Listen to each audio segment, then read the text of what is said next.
There's another element to why I would have wanted to see Russ, and that is I think you got a better chance of beating the Steelers if Russell Wilson is the quarterback than if Justin Fields is the quarterback.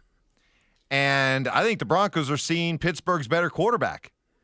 And all I have to use as evidence is what I saw last year when Justin Fields went out and played against the Broncos, jumped out to an early big lead.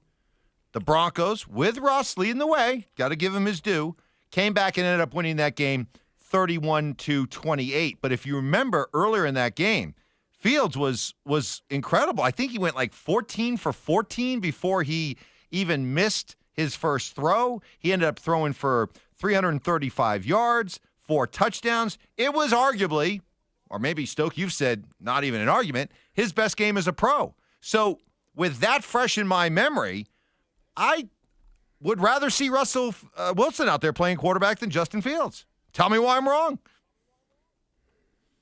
Can't do it. Can't tell you why you're wrong. I think, you look at how he performed last year, like you said, against the Broncos, and you look at his youth, what he can do when the play breaks down. Because I don't think, when you look at Russell Wilson and Justin Fields, neither of them are elite-level pocket quarterbacks, right? So it's what do you do off schedule with those two guys? And Justin Fields is elite off-schedule guy. When he gets out of the pocket, buckle up. You better bring 2 to the party to get him on the ground. I mean, he is an upper echelon running quarterback, and he's tough to bring down. He's big, he's strong, he's physical. And so Russell Wilson isn't that guy anymore, right? Maybe he was 10 years ago, but he's certainly not that guy. So he presents a challenge for defenses that you just don't see a ton of. Well, a quarterback that plays a position almost like a running back. Yeah, no, I completely agree. It's funny. I did Chicago-Detroit twice last year, both of their games. And it's what Dan Campbell said, man, he keeps me up at night. His ability to become a runner, to have an extra hat in there. And you can't defend that. The quarterback run, you're, from a numbers count, just from a ratio standpoint, when you use quarterback run, you get favorable numbers. So if you split the field in half, and you have, you have 5 guys on each side of the center, right, and 1 guy deep safety. You split the field in half, you're going to get, a 6-on-5 or a 4-on, a 5-on-4. You're going to get a favorable ratio in the numbers. So you're going to have 1 more offensive guy, and then you don't count for the quarterback in those things. So he's a threat, man. He's a problem when it comes to running the ball. And then if he's just efficient throwing the football, and a lot of that stuff is the RPO stuff where basically you're reading 1 route. I mentioned that 35-yard throw he made to Pickens on like a little roll, and it was like a little rollout boot keep action throwback. And it's the only receiver on that side of the field. They're running everybody else to the other side of the field. It's only 1 guy on that side of the field, and it's a one receiver route that they're running. And why? Because, it eliminates you having to think as a quarterback. You're just being a sight thrower. Hey, is he open? Throw it. If he's not, take off and run. And it's a really hard thing to defend. Do we have to admit that James Merrillat was right? Bile coming up throat. So what's always been his point? What has been the defense of Bo Nix here this week? Nah, the guy's got to do better around him. Sean Payton told us that. You watch the game. I mean, we got to run the ball better. Got to have playmakers. Got to create more separation. Got to break some tackles. That's kind of been the theme, right? Yeah, talent's got to be better, right? Running backs need to break tackles. Running backs need to stay on their feet. Receivers need to catch more, create more separation, do more after the catch. The talent maybe around Bo Nix isn't good enough. So we have to play better football. Isn't that what James has been saying the last couple of years about Russell Wilson? That why should we blame Russell Wilson? How can you soar with the Eagles when you're surrounded by turkeys? I think was the saying, something like that. Yeah, that is the saying. Mean, do we have to acknowledge that unless we want to look like hypocrites, maybe James is right?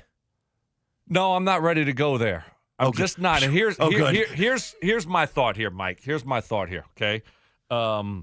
And And the difference between the two is Bo is a young quarterback, okay? Bo is a young quarterback that is in his first year. Russell was a quarterback that was, I don't know, how much money was Russell making? $50 million a year?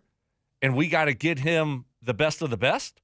He's supposed to make Jerry Jeudy look like the 15th overall pick. You know, he's supposed to help Cortland Sutton get to over 1,000 yards for the second time of his career, right? He's supposed to all of a sudden make Adam Troutman look like a better tight end. I mean, that's what the upper echelon quarterbacks do, right? They uplift the talent around him, and it doesn't have to be perfect around him. And so the expectations for a guy like Russ should have been a lot more, and you shouldn't have to put all this talent around him. Guess what? You really can't. You really can't because of your salary cap situation. And for a guy like Bo Nix, he needs some help, right? He's just starting this process. Look at Russell Wilson his first couple years in the NFL. Marshawn Lynch, Golden Tate, Doug Baldwin. Like, they had some really good players around him. You know what he could do? Said Hutt. Turn around. Oh, go, Marshawn. Go, Marshawn. Go. Right there. Said Hutt. Marshawn. Oh, Marshawn breaks another tackle. That's what he had, okay, early in his career, and that's what Bo Nix needs. But later in his career, he's not going to have all of that. We're good. We're good, Mike. What do you think? You make me feel so much better. Okay. I feel so much better. Oh, I can breathe now. I felt like there was this weight just coming down. Like I was like, oh my God, is the cow valve failing me? Is the cow valve failing me? Is something going on in my heart? Oh, Hey, I hope not, because I'm not helping you. I got nothing for you. No mouth to mouth. No, nothing for you. Elizabeth. Oh, Elizabeth. I mean, but look it up, kids. But seriously, it was like that does feel better because you're right. No, ultimately you are right because you're trying to make the same case for Russell Wilson by using a rookie quarterback. See, that's almost kind of insulting, isn't it? That you're giving Russell Wilson an out by comparing him to a rookie quarterback who's never played a snap in the NFL. I mean, isn't that kind of insulting to Russ?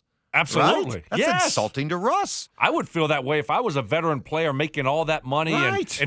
Russell Wilson wants to go to the Hall of Fame, right? That's Right. what he wants That's to what do. he said, yeah. Yeah, he wants to go down as one of the all-time greats, and you're going to compare him to a rookie quarterback and make him first ever And give him the same start? excuses? Same cop-outs? Yeah, no, What are we you're doing? right. I got you. No, okay, you're right.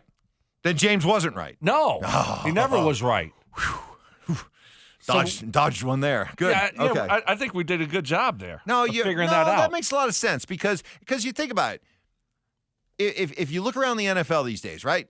All these teams that are just desperately going out and drafting a quarterback, right? And then paying that quarterback even when the evidence would suggest, maybe he's not all of that. But teams look around and say, we got no other choice, and the devil we know is better, so let's pay this guy. But the idea is if you're supposedly one of the lucky ones to find your franchise quarterback, well, then now you're paying that quarterback all that money. Well, now you don't have to invest as much in wide receivers and tight ends because that quarterback, there's a reason why you're paying him. He's so-called elite. Let him rise up that talent that's around you, and now you can invest in your defense and things like that. That is the idea behind That's right. this rush to find the quarterback and pay the quarterback. So you did that with Russ. So there should have been certain expectations to go along with that just don't exist with a rookie quarterback making his first start. All right. Yeah, we should have. Jerry Jeudy, if Russ did what he was supposed to do, Jerry Jeudy would still be here, right? Cortland Sutton would have had over 1,000 yards last year. We would have found a hidden gem at the tight end position. That's what these quarterbacks are supposed to do, right? I mean, we all say Jerry Jeudy's very talented, don't we? Very talented wide receiver. We just never got the most out of him. But if you had a quarterback like an upper echelon type of quarterback, well, they make those players much better. Deep breath. I was really I lost some sleep last night thinking about this segment. I really did. It could have been a really tough segment if we would have had to admit, like, for once, that James Marilat was right. Yep. But we dodged it. We did. We're good. Things are back to normal, everybody.